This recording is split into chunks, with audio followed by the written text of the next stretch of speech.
ಕಾರಣಾಂತರಗಳಿಂದ ನಿನ್ನೆ ವೈರಲ್ ಆಗಿರ್ತಕ್ಕಂಥ ಅವರ ಆಡಿಯೋದಲ್ಲಿ ಇರ್ತಕ್ಕಂಥ ಒಂದು ವಿಚಾರಗಳ ಬಗ್ಗೆ ನಡೆದಿರ್ತಕ್ಕಂಥ ದೊಡ್ಡ ಅನಾಹುತದ ಬಗ್ಗೆ ತಮ್ಮ ಮುಂದೆ ಮಾತನಾಡಬೇಕಾಗ್ತದೆ ಧರ್ಮ ಆಗಿರೋದ್ರಿಂದ ಮತ್ತು ನಾವು ಅದ್ರ ಬಗ್ಗೆ ಏನು ಕ್ರಮ ತಗೋಬೇಕು ಅನ್ನೋದ್ರ ಬಗ್ಗೆ ನಿನ್ನೆ ನಾವಷ್ಟೇ ಒಂದಷ್ಟು ಸ್ನೇಹಿತರು ಮಾತಾಡಬೇಕಾಗಿದ್ದ ತಮ್ಮ ಜೊತೆ ಹಂಚ್ಕೊಳ್ಳೋಕ್ಕೋಸ್ಕರ ಇವರು ಪತ್ರಿಕಾಗೋಷ್ಠಿನ ಕರೆದಿದ್ದಕ್ಕೆ ತಾವೆಲ್ಲ ಬಂದಿದ್ದೀರಾ. ಮೊದಲಿಗೆ ನಿಮಗೆ ಸ್ವಾಗತವನ್ನು ಕೊಡ್ತೇನೆ. ಇಲ್ಲ ಅಂತನಿಲ್ಲ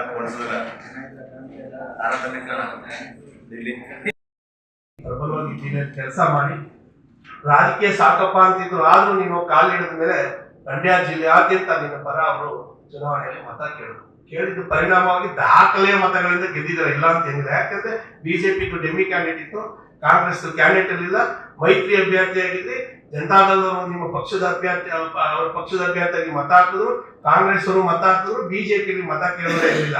ನೀವು ದಾಖಲೆ ಮತಗಳು ಗೆದ್ರಿ.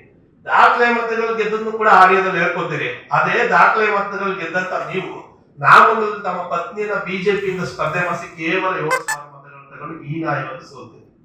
ಇದನ್ನೆಲ್ಲ ಬಿಡಬೇಕು.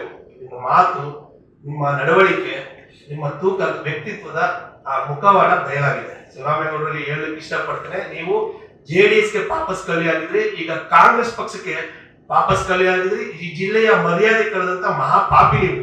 ಯಾಕೆಂದ್ರೆ ಈ ಜಿಲ್ಲೆಯ ಒಂದು ತನ್ನದೇ ಆದಂತ ವೈಶಿಷ್ಟ್ಯತೆ ಇದೆ.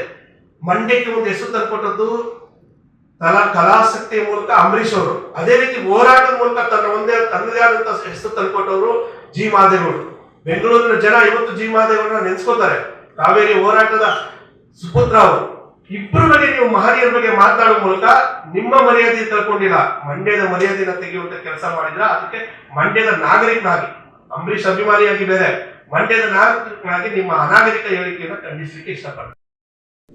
ಕಾರಣಾಂತರಗಳಿಂದ ನಿನ್ನೆ ವೈರಲ್ ಆಗಿರ್ತಕ್ಕಂಥ ಅವರ ಆಡಿಯೋದಲ್ಲಿ ಇರ್ತಕ್ಕಂಥ ಒಂದು ವಿಚಾರಗಳ ಬಗ್ಗೆ ನಡೆದಿರ್ತಕ್ಕಂಥ ದೊಡ್ಡ ಅನಾಹುತದ ಬಗ್ಗೆ ತಮ್ಮ ಮುಂದೆ ಮಾತನಾಡಬೇಕಾಗ್ತದೆ ಧರ್ಮ ಆಗಿರೋದ್ರಿಂದ ಮತ್ತು ನಾವು ಅದ್ರ ಬಗ್ಗೆ ಏನು ಕ್ರಮ ತಗೋಬೇಕು ಅನ್ನೋದ್ರ ಬಗ್ಗೆ ನಿನ್ನೆ ನಾವಷ್ಟೇ ಒಂದಷ್ಟು ಸ್ನೇಹಿತರು ಮಾತಾಡಬೇಕಾಗಿದ್ದ ತಮ್ಮ ಜೊತೆ ಹಂಚ್ಕೊಳ್ಳೋಕ್ಕೋಸ್ಕರ ಇವರು ಪತ್ರಿಕಾಗೋಷ್ಠಿನ ಕರೆದಿದ್ದಕ್ಕೆ ತಾವೆಲ್ಲ ಬಂದಿದ್ದೀರಾ. ಮೊದಲಿಗೆ ನಿಮಗೆ ಸ್ವಾಗತವನ್ನು ಕೊಡ್ತೇನೆ.